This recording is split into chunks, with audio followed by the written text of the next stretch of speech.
All right, rolling. Let's get into it. This is something I think is kind of weird, and I can't really. The line from the song, I think it was Pink Floyd. The sun is the same in a relative way, but you're older. You know, and what do I mean by that? It's like I was driving through these different places that as a kid, they were either small timber or clear cuts. And it's just crazy to look at how tall some of the trees are. Like there's this one place that I remembered from when I was a kid, a friend of mine, I should say a friend of my mom's, she had a cabin out there on the river, an A-frame, and it looked really tall when I was a kid. And I thought, where was that place? I remembered where it was because I remember there's a substation nearby. And they actually took out the big transmission lines going on that route, so the substation's gone. The fence is still there, so it's still like, PUD property. And I was kind of driving along, and I'm looking at it. I'm like, that's it right there. Because I checked it out on Google Maps, Google Earth. So I wanted to see, what was what. And so I was sitting there thinking about it. And I decided I was going to drive there. And I saw the fire marker. I saw this also on Google Maps. And I'm like, it looks like nobody's used that road in years, if that's the one I think it is. So I drive there before I was heading up to Tom Creek. And I park there and I walk down this road. And I'm like, I don't know if this is it. I'm trying to find, there was a tree. It was a, what do you call it? So deciduous cottonwood. It was a cottonwood. And it basically it had this. It fell, and then these sprouts grew up, and it looked like this demon claw hand when I was a kid coming up, and basically coming up out of the underworld, like it's some earth claw, And so I'm walking along. I'm like, is that it right there? I wasn't sure, because maybe one piece fell off or something. And the trees had gotten so big. Mind you, it had been since the early to mid 90s. Since we had been out there. I'm pretty sure, it was like early 90s. So we're talking 30 years ago. Because she, eventually sold her cabin. She moved down to Olympia. Worked an office job down there. And so it was funny because I'm walking along this road and I'm looking at the timber and I'm like, if this is really it, man, these trees are really grown. And as I finally got to where the opening was, see, there was an old woodshed on one side. That was gone. Kind of woodshed thing. Yeah, things happen. 30 years, things happen. But I could see what used to be an really super open area. Big tree stump was still there, but it had stuff growing out of it. When I say big, it was an old growth stump. Kind of like a little island in a grassy area. A lot of the forest had moved its way into that grassy area. The old growth stump had trees growing at, and that A-frame looks so much smaller. Now, mind you, I had to get close to it, but I could tell it was it. I could tell because it was the same roof. There was the window. I could even see the little storage shed that was over to the side. Homemade, built by hand storage shed. I would have loved to get a better look at it. Part of me was like, I wonder if it still smells kind of like a hippie chick. That kind of like incense and patchouli kind of smell. I'm like, obviously not after 30 years. But so I kind of backed up and I was like, okay, because it's private property. I go walking back and I'm just looking at the size of these trees. And I'm just thinking about how in my lifetime, I have seen places that were clear cuts. Like sometimes I don't remember when they were a forest, but I do remember a clear cut being there. And then I remember as a young 20-something, the trees getting that teenage phase, Douglas firs in the Northwest. And once they hit that phase, they might grow 2 feet a year. I'm not kidding. They just grow. Like they get a good growth season. It's just going. I look at some of these hills up here And the line, the sun is the same in a relative way, but you're older. You know, and I'm looking at it. I'm looking at these hills. I remember some of these hills over here in the kind of Dry Creek hill / area. There's a road when I was a little kid. It's back in somewhere in the 90s. There's a clear cut up there, and my buddy's dad had a gate key for that. Whether he had it legally or not, I don't know. But he'd go up there and cut firewood and then sell it under the table. He was kind of on and off worker after when Rainier was closing. And now I look at that mountain, it just looks like a forest. And mind you, it's only been about 30 years, so it's still got another 20, 30 years to go. But there was a place out there on the way to Forks where there's this big sign. It says originally cut 1930 something, early 30s, and then cut 1985. Ready for harvest, 2035.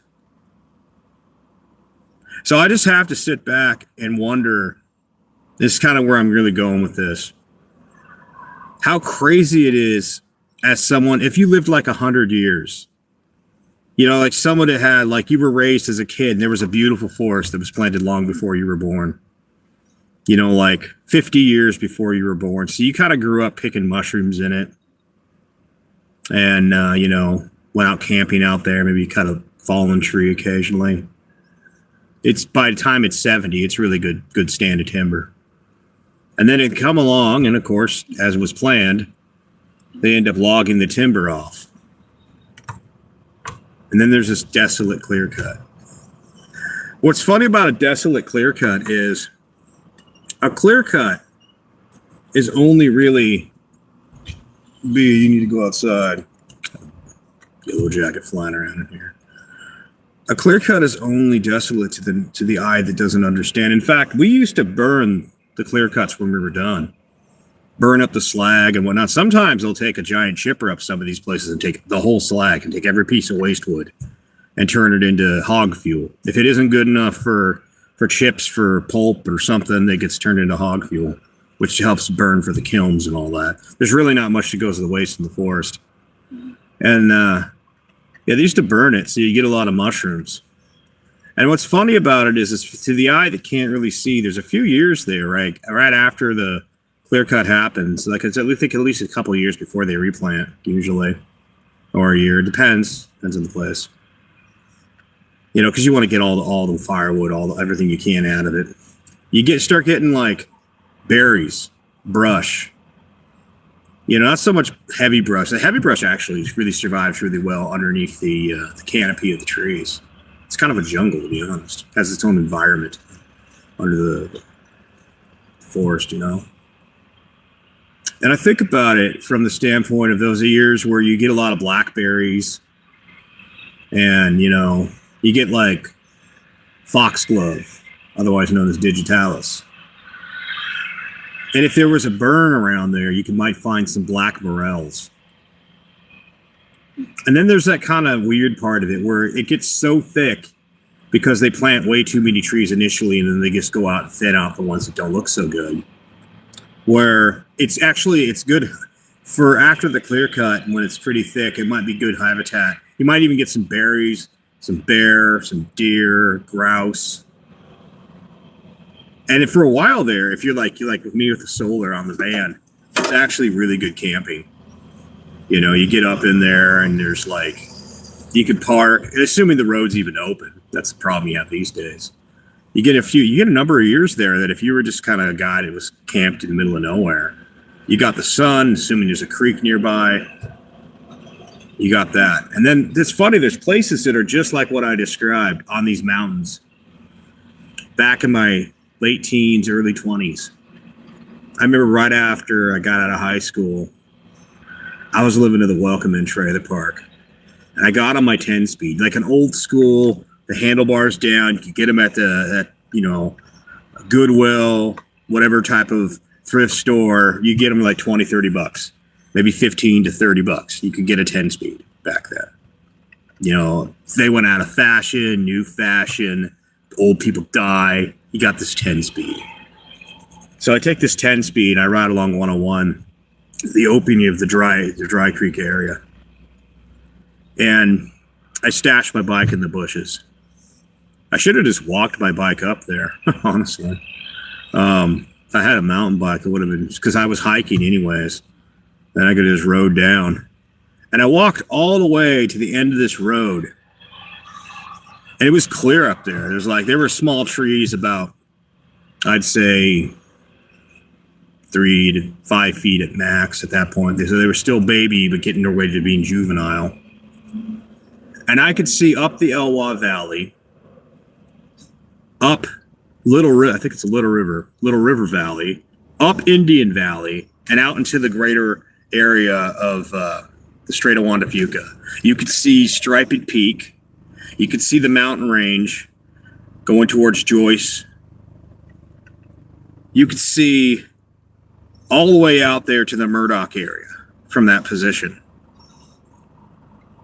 It is funny, I went up there on a motorcycle about, must have been 15 years ago. Buddy was really into shredding. And it was the growth had been so much, you couldn't see a damn thing. Trees weren't huge, but they were pretty big. And I was looking at them thinking to myself, there's a helicopter going over. I'm sitting there thinking to myself, let's get this helicopter a second to go over. I'm sitting there thinking to myself how big those trees were back then. They're probably pretty decent now. They're not harvestable yet. They probably got another 20, 30, 40 years, 30 years to go, I'd say. Maybe 20. Imagine how crazy it would be that if you lived 100 years and you saw a forest as a young kid with your parents picking mushrooms, picking huckleberries, the tall forest, like 50 years old when you were born. So when you're 20 and it gets clear cut, you see this whole life and rebirth thing. Live long enough to literally see a forest return to that kind of biosphere. By the way, it won't be the same thing because generally when they generally plant a few different types of trees, if not just one type of tree on the mountain. Not the entirely type of forest. In fact, it'll never be the same forest because you could see the stumps of your childhood, just like you could see the stumps of the old growth from the original settlers.